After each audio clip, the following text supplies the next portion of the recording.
everyone, how are you? I hope you have been keeping well. I'm here with my very, very dear friend Jackie, and today I was inspired by something that I've been seeing on social media. Can never be me. How many of you have heard that phrase before? Like you see something happen to somebody and you think that can never be me. One of our ladies on social media, she explained how she was fleeced by somebody she was probably just getting to know and hoping that she would date the guy. And she traveled to the US, bought herself an air ticket, and when she got there, things didn't turn out the way she had anticipated, and she came back and she was sharing the story. And so many people said, that can never be me. I can never be fleeced by somebody, or I can never be, how do you call it? The word for fleecing. I think that friend of yours did for you in Uganda. Conned. Conned, yes, exactly. Yes. I can never be conned. I was reading a story again on Facebook. So this lady shares the way, at some point in her life, in 2016, she was swimming in money. She just got a windfall of money. She had so much money. She took her children to international schools, upgraded her car from a Toyota Vitz to a Mercedes E25. She was traveling to different countries just for vacation. She actually even paid for her friend. She had that much money. 2016 to 2019. She was dead broke, sleeping in her friend's place. No money at all. Bad business decisions. Okay? So then I realized that certain situations you enter into and you get fleeced or you lose money without, it doesn't necessarily mean that you're not too careful or that your senses were not up. Yeah. So the reason I'm bringing you here is I'd like you to share your story of what happened to you in Uganda, especially the vulnerability part. Like, love or friendship requires vulnerability. Can you just share with us that incident?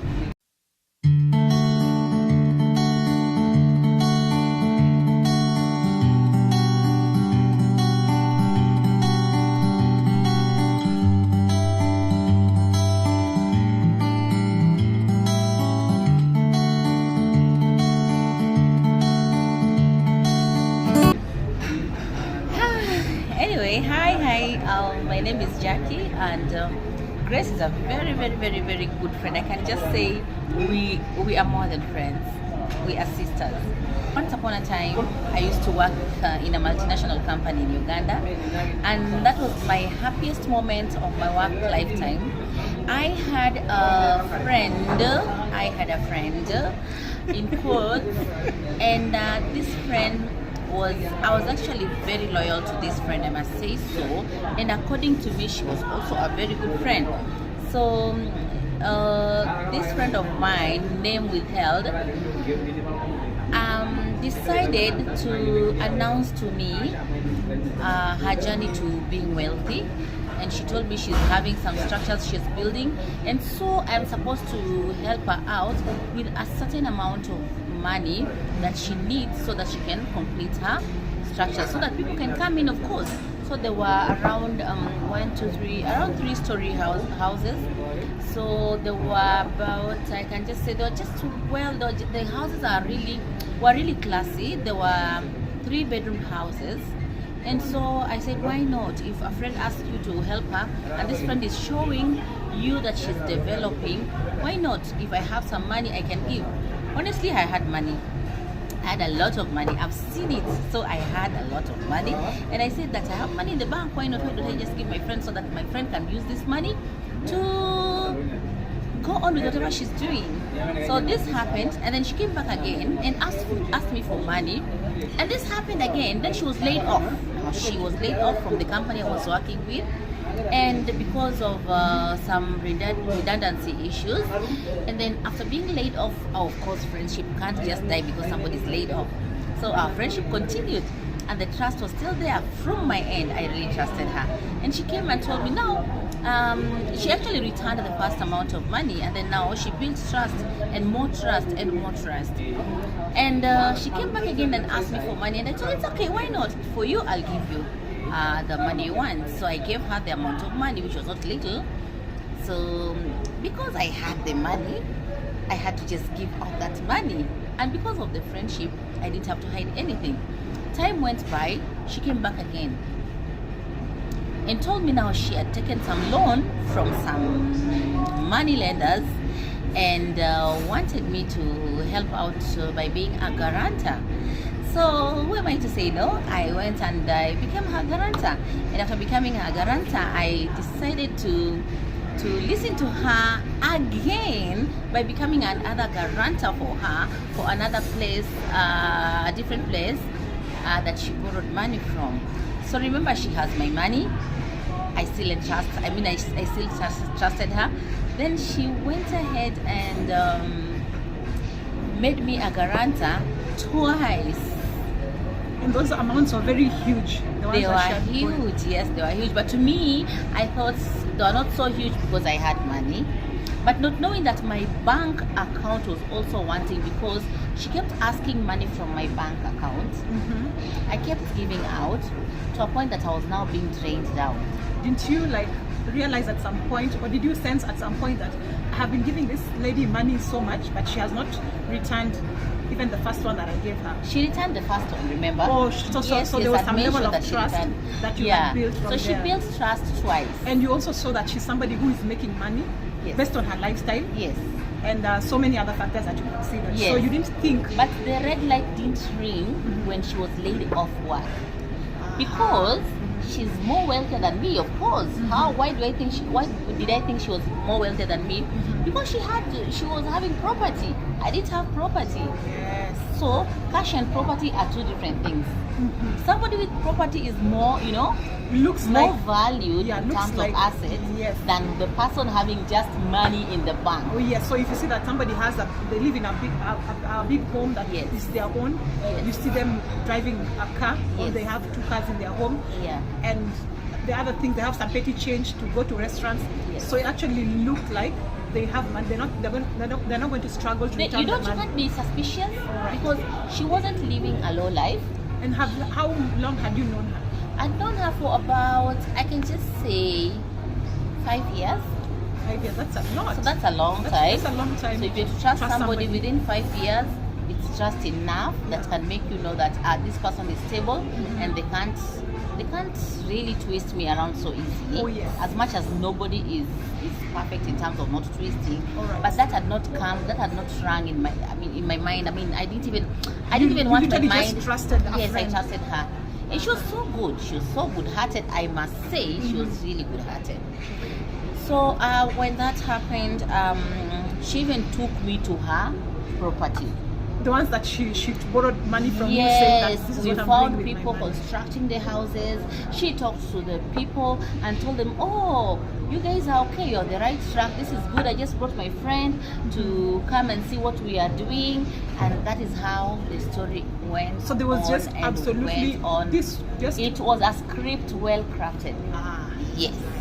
So what was the turning point? What was the point of realization that? So now, the turning point came in when she now announced openly that I'm becoming bankrupt. She announced to me that she's becoming bankrupt and she needs more money to go and pay the workers at the site, and so I should consider that. Then I told her, no, look here, how do I add you more money? And yet I have given you this, I've been your guarantor. So what I can do for you is nothing else, because right now even if my money is becoming low, I have other duties to take care of. And so what I did is to ask her to give me her own idea of what I should do, to suggest for me. So she suggested, and she said, I think I can introduce you to these money lenders so that you can take in your own name, and then you can help me with the money. It sounds very stupid, like it sounds like if I So basically, she took you to a Shiloh. Yes, in Kenya they are called Shiloh. In Uganda they are called money lenders. Okay, so or a loan shark, depending on. Oh yeah. Somebody who can loan you money, but not the bank. Using collateral. Yes. Okay.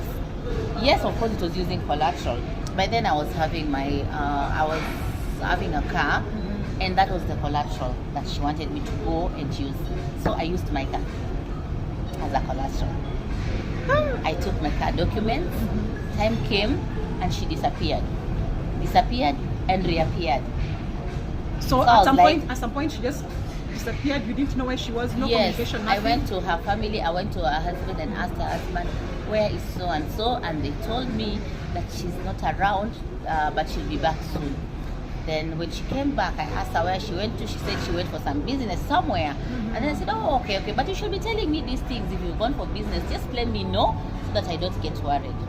Time went by. But you felt some kind of way, like what this woman Doubt just came disappeared. in. Yeah. So Doubt that came is- in at that point. Oh, okay. Doubt came in at that point, and then I decided to undoubt my mind again. The red Yeah. lights So were when she there. came back, you just said, Fuchs, maybe she was not lying. She just went to a business trip. Exactly, So, exactly, So exactly. the doubt that came, you actually cleared it. You And the husband also told me that she's going to come back, and she came back. How can you even doubt that? So when that happened, she disappeared again this time round. Now the money lenders wanted money from me. So she disappeared completely now. Yes, the money lenders wanted money from me. They wanted the money back. From my own account. Yes. I could not pay Oh, because they I was could not reach also her. yes, because I was also low on money. She had borrowed and borrowed and borrowed from me. They could not reach her. They wanted money from me. I could not pay on time. I had to delay a bit, then pay. Then they now wanted money on her account and they could not get her. And who was the guarantor? Jack. So all these money lenders, I realized she even put my name as a guarantor in other money lender avenues that I didn't know. So they came for me. They came for my car. So she even probably forged your documents, certificates, yes, and because signature. I'd been doing that for her. So she came. They came for me. They came for my car. I had to give out my car. So my journey started.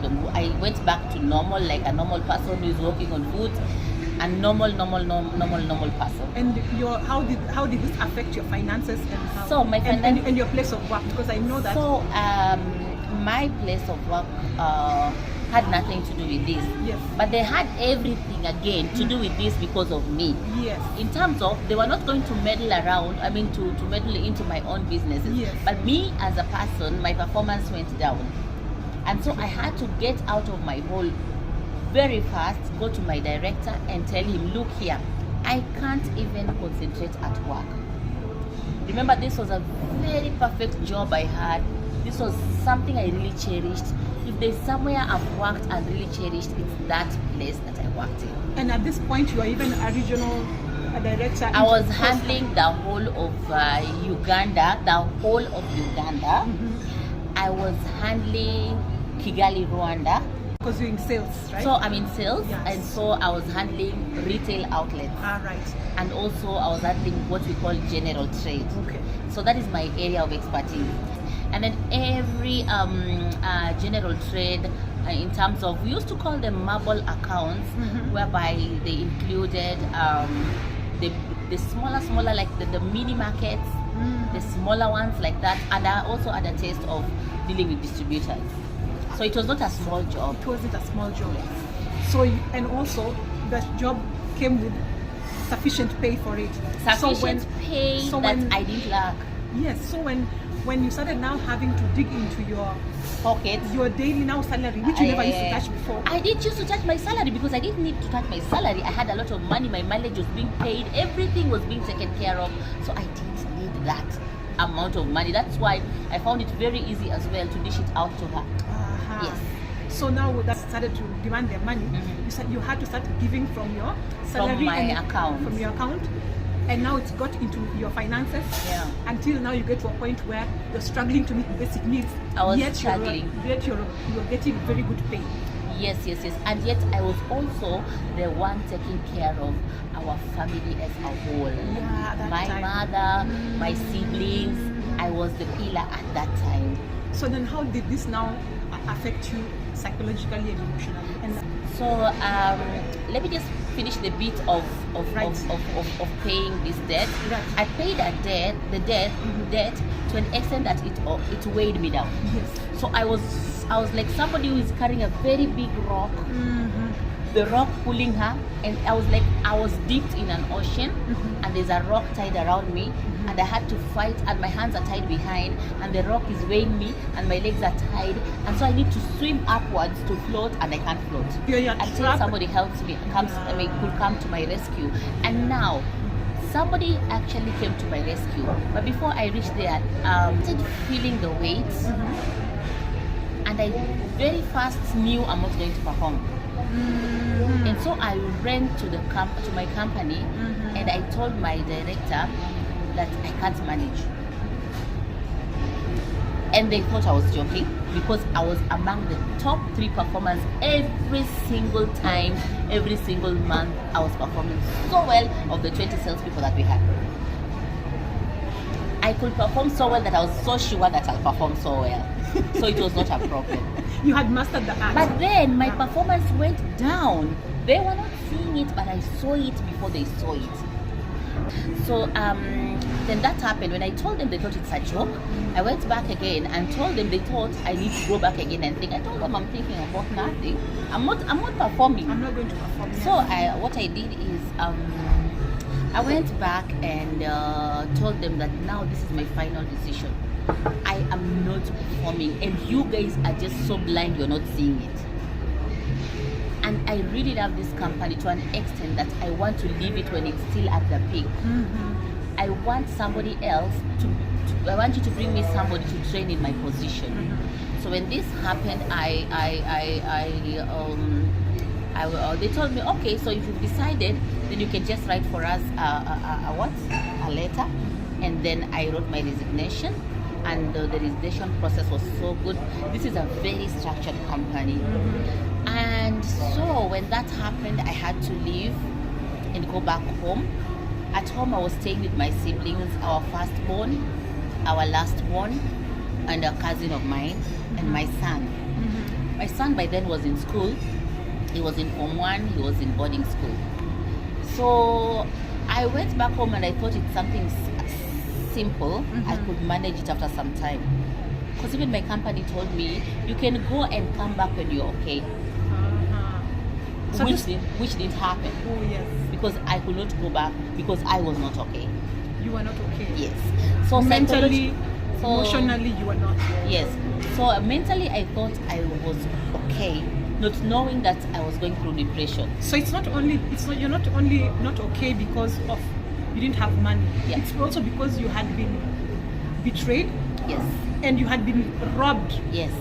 And not at gunpoint. Not at gunpoint. And you had been robbed by a operational robbery. By a friend who you had been friends with for over 5 years. A friend that you cannot even tell when she's going to do that to you. So somebody you trust so much. So there's this aspect of trusting people, whereby people will take advantage of the trust, and then they let you stay in the mud on your own. And this is what she did, because later on she ran away, divorced the husband when I didn't know. And remember, we were staying wall to wall. So you were literally neighbors. Yes, we were literally neighbors. And just because I didn't choose to go to their house each and every time, this is the advantage that she took and finalized whatever she was doing, and then went. And the husband told me that, I wish I could talk to you. I tried talking to you, but you kept showing me that your relationship with my ex-wife was so strong, I could not warn you.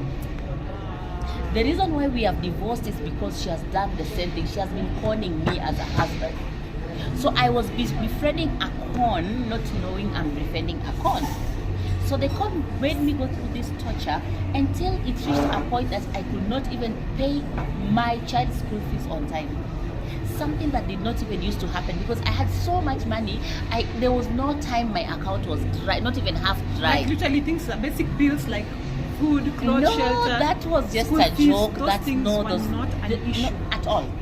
So now all of a sudden you're struggling to pay bills. Your bills, school fees, even food is starting to become a problem. Yeah. But the good thing that I did is making sure that I moved out when I had my last coins to pay my bills. Oh, yes. So I told my brothers I'm not okay. They asked me why are you not going to work? I told them I'm tired. First day I'm tired. I kept giving reasons until And then there were people coming to my gate, knocking, asking for me. They are this money people. They tracked me. They looked for me. They were knocking at my workplace. People started mistrusting me that I'm the one who's, because they did not understand me. They thought I'm the con. They didn't know that the con is gone. And up to date, most of them don't even know that the con was not me. But I said I'm not going to do it in a way that I have to tell them that I am innocent. Yes, I said one day they will know. But there's some things that you can't just let go. True. For people to know. True. You have to expose it to the world. Exactly. To also help somebody else who is going through the same right now and does not know how to come out of it. True. So when this happened, I later on realized that she didn't have any property. Those houses were not hers. The ones that she took you to. She was just managing the property. Then, when that happened, I sank down into depression. I locked myself into the bedroom. I stayed there for day 1, day 2, day 3. I didn't want to see the sunlight. I didn't want to talk to anybody. I did not even feel like I'm hungry. I was just feeling like I am a ball that can be kicked up and down and I'm just okay. Sleeping was not an issue. I was laying there as an empty shell. I had headache and I didn't feel like they're headache. They look like this is part of, somebody should be having such things. They look like they're normal. So when that happened, my young brother realized that something is not okay. As a person, when you're going through such things, do you feel like this is depression? Or it's even hard to tell? You just know that you just don't want to get up for the day. You just know you don't want to get out of the house. But you wouldn't really call it depression if you're the person going through it. In my case, yes, mine came in and I felt like I just need to retrieve from the public. Okay. And I also need to retrieve from the human face. You just didn't want to socialize anymore. I did not think Altogether. I did not get any suicidal thoughts. No, Yes. that was not my type of depression. Actually, it kind of changed my temperament because I am somebody who is so much of a Extrovert. yes, so I didn't want even to hear any noise. No opening of No curtains. sound, no Nothing. opening of the curtains, no nothing. I was very okay in the darkness. No difference between day and night for you. Like, Yes, and I was very okay in bed, smelling, not brushing, not showering, not eating, not doing anything. I was okay. But I was not okay. I was dying slowly. The only thing I realized was that my skin started changing because you're not drinking water, yes. you're not eating anything, Dark, dry, flavor. and then I had rashes all over my face. Hi ladies, how Hi. are you? Fine, thank The you. orders are ready. Just put it here. So I wanted to stay in my bedroom the way it is, without showering, without brushing, without doing any kind of hygiene process, nothing. So how did your brother get He to... kept calling me every morning, every afternoon, every evening. Open the door. Please just open, I want to talk to you. That's your brother? That's my young brother. Open the door. I want to talk to you. I want to talk to you. You're my sister. Kindly just open the door. We've been bringing for you food and you're not eating this food. So they could bring food and put it next to the door, but I don't open the door.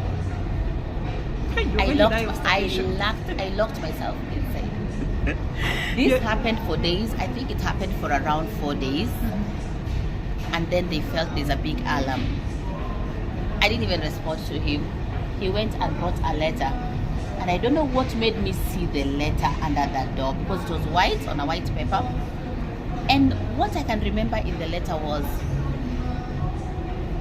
"Dear sister, just know that we are family. We love you so much. And this is not the way you're going to resolve this. We know you must be going through a lot, but we are here for you.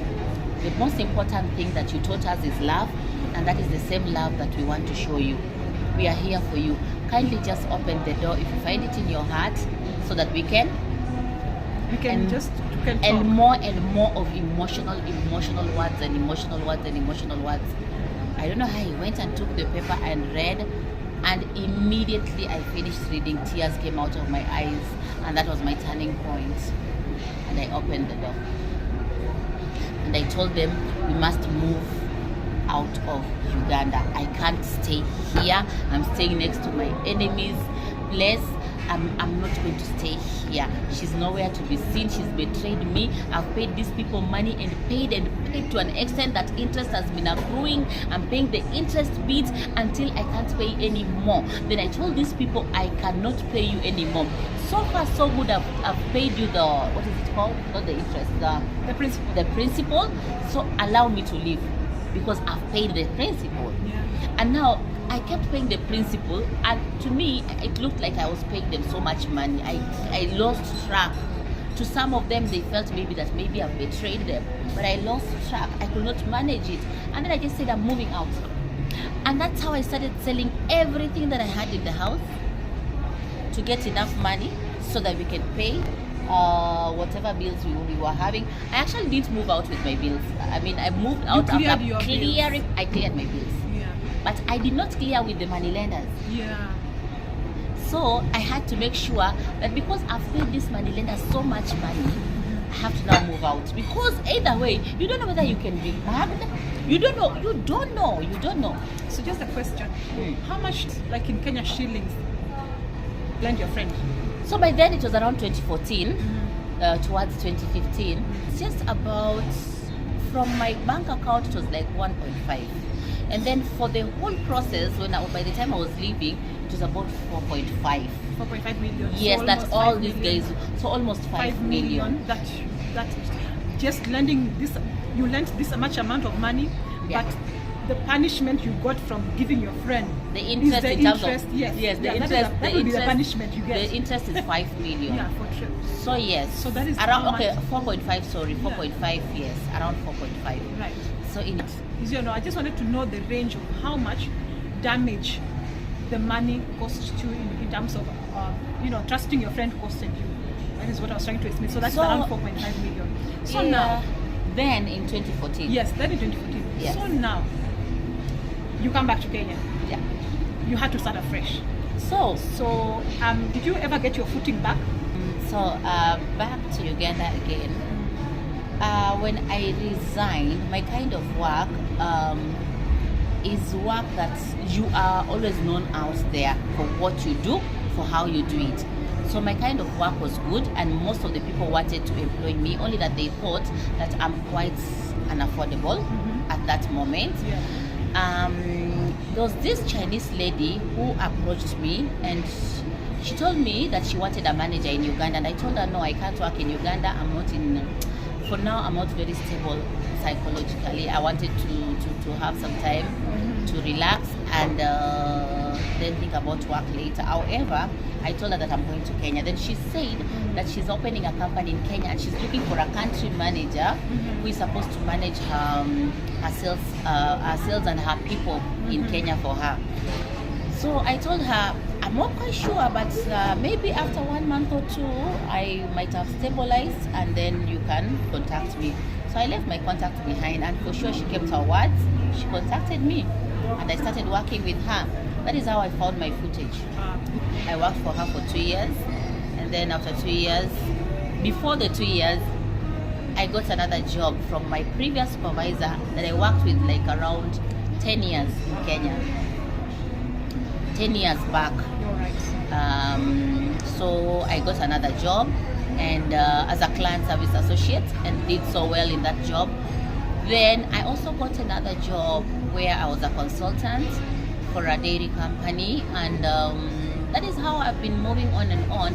I've been doing consultations, sales consultations, marketing consultations, and that's how I've been doing my things. And right now I am working for a dairy company that I'm working as a sales and marketing manager for a dairy company right now. And I must say, getting back on track wasn't very easy because I was carrying the load of taking care of my family. And you can imagine how breaking the news to your mother will be, or your family members, your siblings. My siblings love me so much and they didn't take it very positive, especially my sister. She told me that was a decision that I made that was a very bad decision. I had so many. So just to be clear, the decision that you made to resign from your Yes, to resign from my your work abruptly and then without come back sharing home. with them the picture of my resignation. And you'll also and then come back home to do nothing with baggage. with baggage. Like baggage. So like come you have back a child home as well. where? Yes. Come back home to my mother's home and stay with her. At 30-something year old. Yes, at 30-something year old, you're coming back home and you're sitting with your mom to do nothing. I came back home to do nothing. But then something rang in my mind because I had some cash with me. I'd sold my household. I had quite nice households that gave me some money for my son's school fees. And my mom also chipped in, and I was like, wow. So remember, my son had to leave Uganda to come to learn in Kenya. To go to school in Kenya, which was a different journey again and so painful. So that means I affected so many people. I affected all my family members and the people around me were affected. As time went by, God brought me back to a point whereby I stabilized. And this is me today.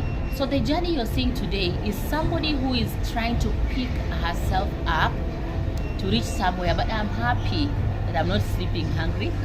I'm not living a life that I don't want. I am the same person whom God has built bit by bit and brought somewhere else. What I'm trying to say is you can trust somebody so much, but that somebody can actually cost your life a lot. I trusted that lady so much with all that I had by that time, but then she costed me a lot. I don't even know where she is today. I'm being told she went to Dubai, she went to so many stories. I decided then to forgive her. And that was very painful. Very painful. Because the reason why I decided to forgive her is that even if I carry her burden, where is she? How will she help me? Plus, you've already paid the price, going to near depression. What if you lost your life in the process of depression? I was going to lose my life. What if you never came out of the depression? Exactly. You know, some people never come out of depression. They will remain in antidepressants. And you become mentally mad. And also, yes, there's nothing you can use to measure how somebody is going to con you. Not always obvious, right? Yeah. Sometimes it can be subtle. They can just be people around you. Yes. They could be the friends that you have trusted so much. And you see, for a good relationship to remain good, yes, you need to, it's built on trust. Yeah. So trust also brings what you call vulnerability. Yes. Yeah? Yeah, because when I trust you, I just believe that if I give you money, you're going to act in good faith and give it back to me. Yes. When I trust you, Yes. and this also happens in relationships like boyfriend, girlfriend, husband, wife. Any kind of relationship. Yeah. Any. When you trust, you become vulnerable, and that is why you can trust somebody with your life, with your health. Because if you're going to have sex with somebody, Yeah. and you're not using any protection, That is you're trusting that they're with your also life. faithful, and they're not going to give you diseases. So that is trust, right? That is trust. Yes. So friendships require vulnerability, which is based on trust. Yeah. And it is not always possible to see a con ahead of time. No, you can't even see it. It's not so visible. It's a bit hidden. By the time you're seeing that this person is a con, mostly it's the action or the feeling you have. So now, that brings me now to my major question. What would you advise people who have been conned before? Because you know that once you have experienced some of this con, you get reactions from people. Yeah. How foolish were you? Yes. How stupid were you? Yes. Did you see this? But people get conned in businesses, Yeah. and they never get out of it. They carry the bitterness, they carry the grudge. Okay? And once you carry a bitterness or a grudge, when you relate with somebody else, you go to the friendship with the bitterness and grudge and the distrust already. And so, conning is a game that the conner is so intentional about. There is no way, and they're the first people to say, I'm sorry. And sometimes they're not even there for you to be told sorry. Like mine just escaped and went. And has never been seen, but she's not dead. and never been apologetic. Yes, and not apologetic. And if they are apologetic, they are so apologetic to an extent that you get and you forget again. And now, personally, I received a lot of were you stupid?